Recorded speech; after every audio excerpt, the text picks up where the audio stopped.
गांव के किनारे एक छोटा सा आश्रम था। उस आश्रम में गुरु शंकरनाथ जी रहते थे। वे न तो बहुत बोलते थे और न डांटते थे, पर उनके चेहरे पर एक ऐसी शांति थी जिसे देखकर ही मन शांत हो जाता था। दूर दूर से लोग उनके पास सलाह लेने आते थे। एक दिन गांव का एक युवक राघव बहुत परेशान होकर आश्रम आया। उनकी आंखों में थकान थी, चेहरे में डर था और मन में अनेक सवाल थे। राघव ने गुरुजी के चरणों में बैठकर कहा, गुरुजी, लोग कहते हैं कि ब्रह्मचर्य का पालन नहीं करने से आदमी मर जाता है। मैं बहुत डर गया हूँ, कृपया मुझे सच्चाई बताइए और ये भी बताइए कि ब्रह्मचर्य का पालन कैसे किया जाता है। गुरुजी मुस्कुराए और बोले, वत्स, पहले शांत हो जाओ, सत्य को समझो, डर को नहीं। ब्रह्मचर्य का अर्थ केवल शरीर से संयम नहीं है, बल्कि मन, विचार और कर्म तीनों में संतुलन है। यह जीवन की ऊर्जा को सही दिशा में लगाने के लिए कला है। जो व्यक्ति हर समय गलत विचारों, गलत आदतों और संयम में डूबा रहता है, उनकी ऊर्जा धीरे धीरे कमजोर हो जाती है।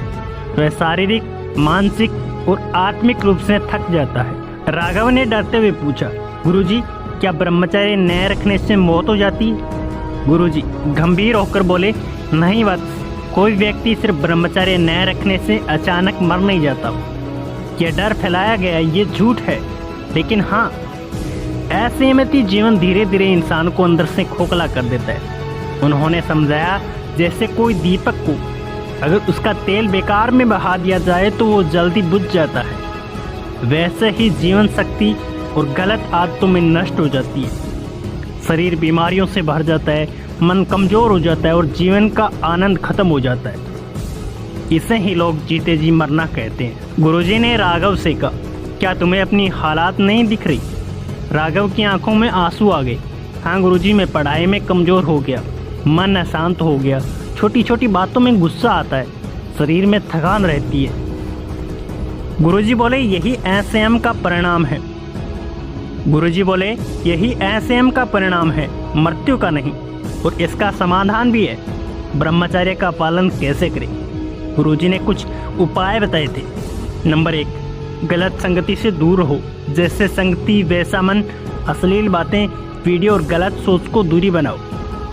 नंबर 2, मन को व्यस्त रखो। खाली मन शैतान का घर होता है। पढ़ाई, योग, व्यायाम, सेवा और काम में खुद को व्यस्त कर लो।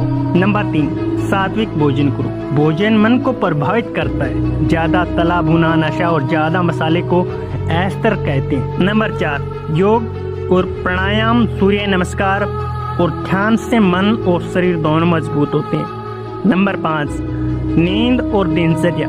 रात को देर तक जागना, मोबाइल चलाना सबसे बड़ा शत्रु है। समय पर सोचो और ब्रह्म मुहूर्त में उठो।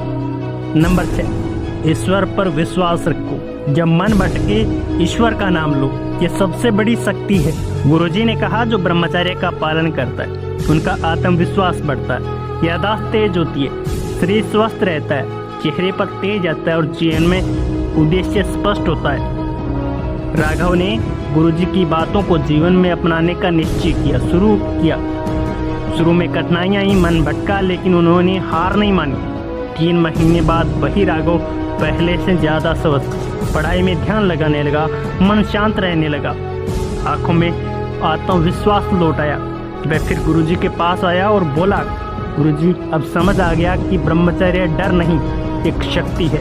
गुरुजी मुस्कुराए और बोले, वत्स, जीवन को बचाने के लिए नहीं, ऊंचा उठाने के लिए ब्रह्मचर्य होता है। कहानी की सीख है कि ब्रह्मचर्य न रखने से तुरंत मृत्यु नहीं होती, लेकिन असंयमित जीवन इंसान को धीरे धीरे कमजोर, बीमार और दुखी बना देता है।